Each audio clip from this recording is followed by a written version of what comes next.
I would just like to say that I am terrified that even you, someone who's obviously educated, has given up hope completely.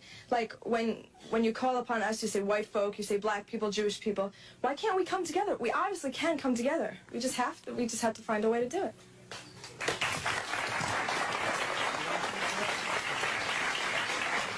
The desire is good, but the reality is the total opposite of your desire. And unfortunately, as a young lady, you are not in the position of power to make the decisions to make America work.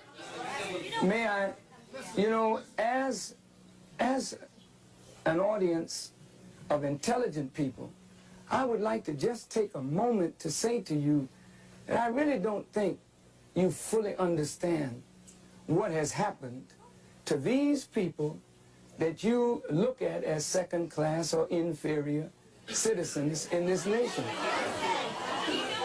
Black people who were brought to this country were stripped of their names, language, culture, religion, God, and taken totally away from the history of themselves. Here are 30 million people who don't wear their own names, they wear your names. Who don't speak their own language, they speak English, which is not their language. They never were allowed their own cultural expression of Africa. Don't you realize that when you turn a people upside down and inside out, then sell them not for a day, not for a year, but for 300 years and deny us the human right to know, to read a book, to learn, to understand. And then after 300 years of that, you allow us into the church, but by that time, you've painted Jesus white, God white, the angels white, and then all these black people have been subjected to a form of white supremacy, which produces in the reverse a black inferiority. And this is fulfilling what Jesus said, as a man thinketh, so is he. And as long as our people think the way they think, we will never be able to do what we as a people should do to correct our condition. Over here, please. Excuse me, I was brought up in, quote, Bedford-Stuyvesant in my town. But I would like to say what scares us is I think we hear violence. Yes. The young lady said she's afraid of violence.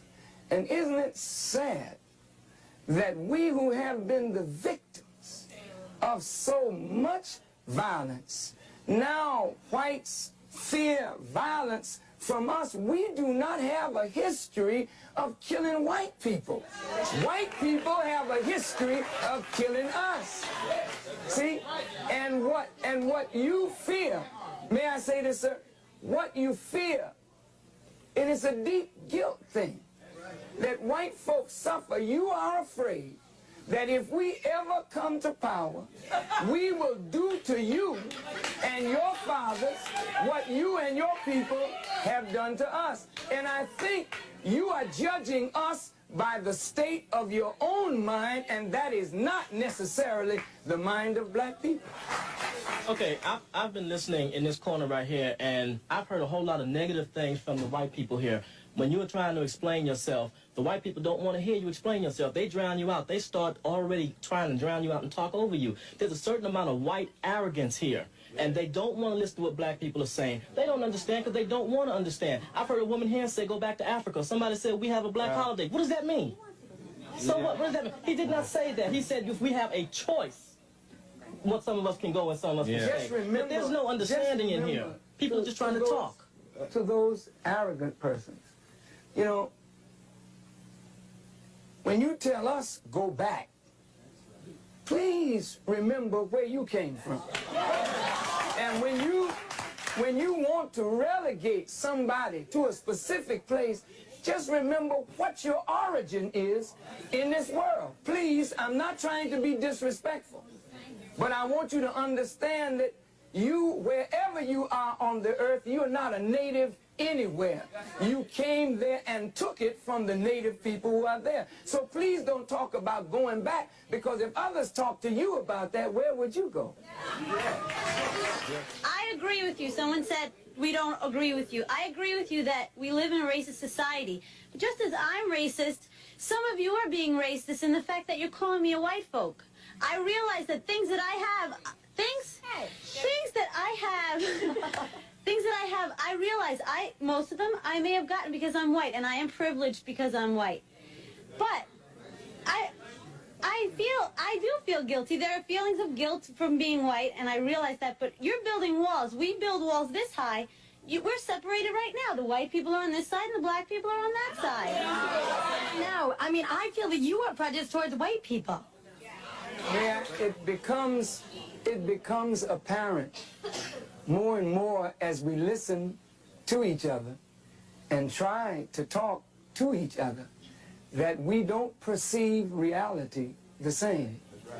And as we're talking about either reconciling differences or separating, it becomes clear that if two people are looking at the same thing and perceiving it so differently, then the two people are operating under a different stimulus.